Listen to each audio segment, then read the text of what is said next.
ब्रह्मानंदं परम सुखदं केवलं ज्ञानमूर्तिं द्वन्द्वातीतं गगन सदृशं तत्त्वमस्यादिलक्ष्यम् एकं नित्यं विमलमचलं सर्वधी साक्षिभूतं भावातीतं त्रिगुणरहितं सद्गुरुं तं नमामि।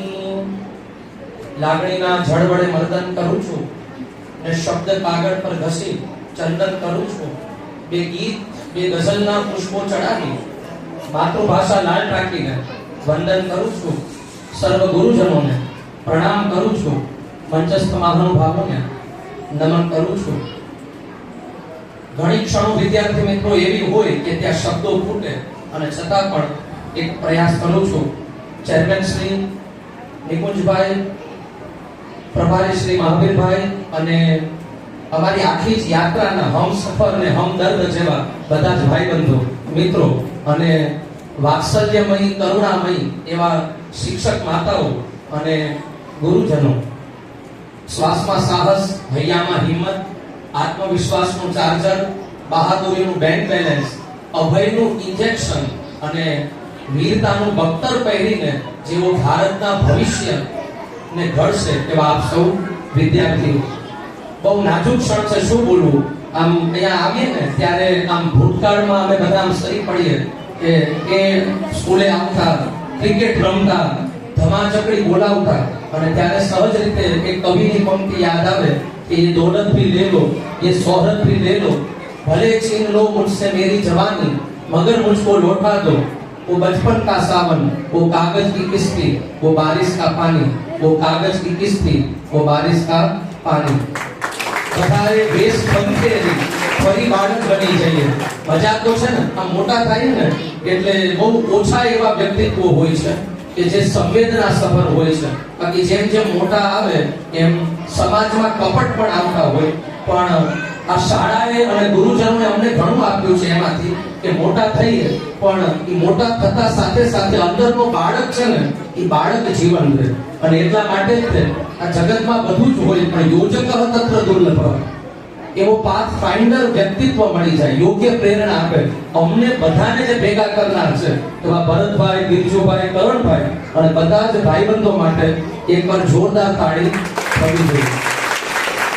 આમાં બાકી વિદ્યાર્થી મિત્રો થાય એવું કે હવે તો એક એવા સમયમાં આમ જીવીએ એવું લાગે કે સતત લાગે છે બીક જેવું, મળે છે બધા ઓફિસ જેવું। આમ બધા મશીન કે એઆઈ રોબોટ ન મળતા હોય કઈક એવી સ્થિતિમાં વેદના સંવેદના સાથે આમ કામ લાગવું, આમ મળવું ને આમ મળવાની છે તે સહજ મજા છે। કેટલા સંસ્મરણો કેટલા અનુભવો અને એટલા માટે આમ શબ્દો છે ને ક્યારેક છલામણા થઈ જાય, કારણ કે લાગણીઓ છે તે બધી રીતે અનુભવ વ્યક્ત થતી નથી હોતી। એલન કેલર પોતાની શબ્દ યાત્રામાં જેમ લખે છે કે the most beautiful things in the world not to see, not to touch, they felt only heart। જીવનની જે શ્રેષ્ઠતમ જે ક્ષણ છે એ કેવળ ને કેવળ હૃદયનો વિષય છે। પણ ખાસ કરીને આજે ગુરુ વંદના, જો આ ગુરુ તત્વમાં એવું સામર્થ્ય છે કે તે આમ મુર્દામાંથી મર્દ, કંકરમાંથી શંકર બનાવી દે અને એનો વાત્સલ્ય રૂપી હાથ ફરે ત્યારે માણસ સામાન્યમાંથી અસામાન્ય બની જાય। એટલા માટે જ તમને બધાને શ્લોક આવડતો હશે, ચલો આપણે સાથે શ્લોક ગાઈએ। ગુરુર બ્રહ્મા ગુરુ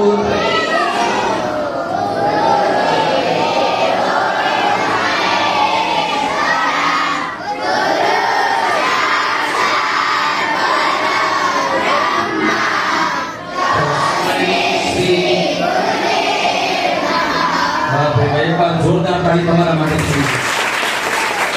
આમ તો આ લાલ ટાંકીની કારણી છે આબોહવામાં જ છે કે જ્ઞાનનું વાઈફાઈ અહીંયા શરૂ છે, બસ અહીંયા કનેક્ટ થઈ જાય એટલે ઘણું બધું છે તે ઉતરવા માંડે। જો ગુરુ છે ને તેને બ્રહ્મા કહ્યા છે, શા માટે? બ્રહ્માનું કામ છે સર્જન કરવાનું, એમ શિક્ષક અને ગુરુજનો પણ વિદ્યાર્થી રૂપી પિંડમાં સદગુણોનું સર્જન કરતા હોય છે। પછી બીજું કહ્યું કે ગુરુર વિષ્ણુ, ગુરુને વિષ્ણુ કહ્યા છે। વિષ્ણુનું કામ છે પાલન કરવાનું। સંસ્કૃત સાહિત્યમાં તો વ્યાપકાત વિષ્ણુ ઉચ્યતે, જે વ્યાપક છે, જે વિચારોથી વ્યાપક કરે, માણસને સંકુચિત ન કરી દે પણ expand yourself, expand your life. જે વ્યાપક કરે, તો ગુરુ છે તે વ્યાપક પણ કરતા હોય, પાલન પણ કરતા હોય. અને પછી કહ્યું કે ગુરુ છે તે શંકર છે. શા માટે? શિવનું કામ છે વિનાશ કરવાનું. ગુરુ શું કરે? જે અપલક્ષણો છે એ અપલક્ષણોનો પણ નાશ કરે. એટલા માટે તો ધન્ય છે એ વાહ જેને ગુરુજનોના માર ખાધા. અને ઘણીવાર મારમાં પણ વાત્સલ્ય હોય. આ વાત્સલ્ય જો અનુભવતા આવડે તો. અને એટલા માટે ગુરુ બ્રહ્મા વિષ્ણુ અને મહેશ તો કહ્યું, પણ એમ પણ કહ્યું કે ગુરુ સાક્ષાત પરબ્રહ્મ. ગુરુ છે ને આ કરતા પણ વિશેષ છે, પરબ્રહ્મ છે. એટલે આપણા જીવનમાં ગુરુત્વ છે એ પ્રગટ થાય.